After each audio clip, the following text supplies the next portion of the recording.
Dan ribuan terima kasih kepada seluruh masyarakat Kabupaten Singkil yang telah berpartisipasi, memberikan support dan dukungan kepada kami semua sehingga pelaksanaan jalan sehat bersama pengurus DPD 2 Partai Golkar Kabupaten Singkil, seluruh masyarakat Singkil kami ucapkan terima kasih yang tidak terhingga atas dukungan dan kesediaannya untuk bisa berhadir.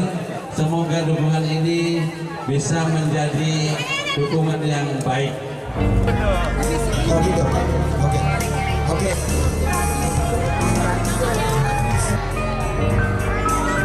Oke. Alhamdulillah, terima kasih kepada masyarakat Singkil dan kesempatan kita hari ulang tahun Golkar, kita melaksanakan jalan sehat di seluruh Indonesia, mulai dari DPD 2, DPD 1 sampai ke DPP pusat. Alhamdulillah, acara kita memenuhi target.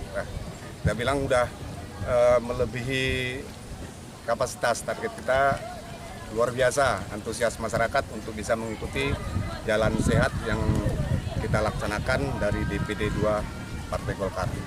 Kemarin 800 peserta, setelah kita data dari panitia 2000.